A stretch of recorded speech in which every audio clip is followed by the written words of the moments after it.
I did wear a skirt because I thought I should dress up a little. Anyway, I feel like this is a little bit of a party today. It's so many good Echo Awards, and this has just been so exciting. So I hope you're enjoying it too. But it is a true honor to be standing here in front of all of you. I have worked with so many of you over the years in so many different buildings, and all the way from when Kevin hired me 25 years ago.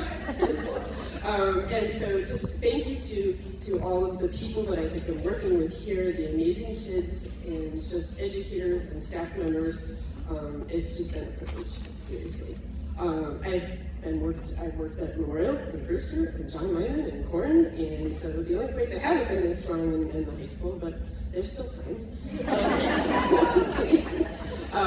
But I do also want to thank the Brewster staff for nominating me. You guys just made my heart so full, and everything I do is for my people here, so, and I'm going to add John Lyman back to that bunch as well this year, which is awesome. And I just got to give a little shout out to my A-team because you guys are my rock, and you know who I'm talking to. So today I just want to talk about 2 words because I know we don't want to hear me talk for a long time. I really tried to get it to 3 minutes, but I couldn't do it. But there are 2 things that really drive me as an educator, and I really do say educator because while I am a librarian and I really do like to organize books and share books, and you know that because I've handed lots of them out to you, I really do love teaching more than anything. And I really thought it was just kids that I enjoyed teaching, but when I switched to the library role, I realized that it was also adults too. And so that's been the most fun. So that brings me to the first word that I wanted to talk about, which was connections. And Kevin has mentioned that, and Doug has mentioned that today, and in different words, relationships, things like that. But, you know, and you wouldn't know it necessarily, but I am a huge introvert, and this is such a struggle for me right now. But connecting with other people has been one of the key things that has allowed me to do all the things that I do for my students, for my colleagues, and even for myself.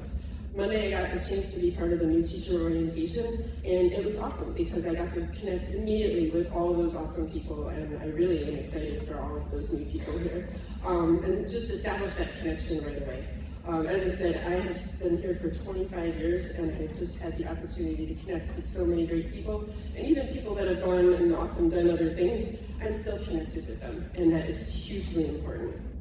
Entering the library world got me some new connections, especially with the advent of social media and video conferencing, as it was also mentioned. Skype was my best friend a few years back because I could connect my learners with people outside of RSD 13. And while it is an amazing place here, it's not the only place. And seeing my kids be able to talk to other kids around North America, we talk to people in Canada, we talk to people all over the place during Dot Day or World Read Aloud Day, Talk Like a Pirate Day, you name it. We did mystery Skypes, we did mystery animal Skypes, we've done everything. And they got to talk to other kids and share books and ask questions about one another. And they realized that while we weren't exactly the same, we aren't so different either. And that's a pretty big life lesson. Connections aren't just limited to other classrooms, but experts too. We have been with authors and illustrators and shark scientists and park rangers, and that's just a few of the people we've talked to. And all of these experiences move our learners outside the walls of our buildings and into the world. And one of my favorites started as a simple bookmark exchange with someone in the United Arab Emirates. And it then blossomed into video exchanges. We didn't have Skype yet.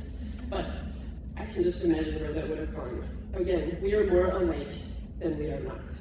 So now when I stand in line at a conference, people laugh at me. When I'm just out in the world and I find something that connects to what we are learning about, I ask and I say, hey, you want to talk to us? Here's my email address. Call, let's do this. And so I've got people lined up to talk to us in September for Dot Day already, and I'm super excited about that. And all these connections have led to just incredible opportunities for our learners and for all my colleagues to build empathy for others, and really, it's just a lot of fun. Which leads me to my second word, which is play, and its companion word, playful. And I know some of you are sitting here thinking, play. We don't need that, not at my grade level, I don't need to play. But many of you know that I have been fascinated by play and learning and the intersection of those ideas for a very long time now. Why is it that from birth to age 4 or so, we want our kids to play because that's how we learn best, and then we go to school, and all of a sudden that ends. That never made any sense to me, so I started reading everything I could about play and learning. And last summer, I was part of a book club, because yes, I do a lot of outside reading and things. And the book was called The Playful Classroom, and it really captured the essence of and explained what that word playful means. And for those who love it or need it, they do go into like that chemistry part of the brain and stuff and what's going on there, so that might be helpful for people. But The Playful Classroom and their follow-up book, The Playful Life, are written by educators Jed Dearyberry, which just also makes me giggle a little bit every time I say that, and Julie Jones, and their books have become truly indispensable for me. They are books that I just have out around my house, and I look at them every single day. And one of the best things that I liked that they tell us, I really would just love to sit here and read it out loud too, but we don't have time for that, is that there is play, the behavior, like throwing a frisbee or painting or reading or whatever, and that there's playfulness, the mindset, where we approach each situation with intentional fun. And I really believe that we need both. We need both in order to benefit our brains, our academics, our social skills and emotional intelligences, and I think my favorite part, the creativity and innovation. Can anybody in here really say that we don't want this for our learners and for ourselves? I hope not. I think it would be difficult. And I believe that with all my heart that we all need play and to be playful because it matters, and I think it matters a lot. My morning walks are playful and are play, and the playfulness is jazzed up when I found an app, and that app will send me little surprise power-ups. It's just enough to keep me motivated to get out there every morning. Play is creating beach art and playing games that have you laughing so hard that you are crying, and that's for my Marco ladies. Drawing a daily dot really challenges your creativity and playfulness, and I tell my daughter Tess, thank you for doing that with me every single day. Watching and cheering as my library students build the most amazing structures out of plastic cups every single week, over and over again. And they never tire of it, and neither do I, because they are learning so much as they are doing that. And all of these experiences feel good and make us happy. And in these times of extraordinarily high anxiety and depression amongst our learners and ourselves, we all need the happy. We need all the happy and playful that we can get. Again, it matters. So if you'd like to learn a little bit more, borrow these books. You know how to get in touch with me. I'd love to connect. Take a listen to their podcast. They have a We Are Playful podcast. It brings me incredible joy. Some days it's full of thoughts and ideas, and some days it's really just plain silly. But listening to Jed and Julie talk in their wonderful Southern accents, they're from South Carolina, y'all, somehow makes it extra playful and joyous, and I learn something or am inspired every single time.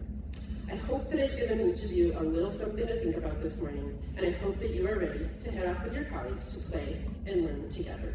And so in Jed and Julie's words, and they end every podcast with this and their books, y'all play purdy together.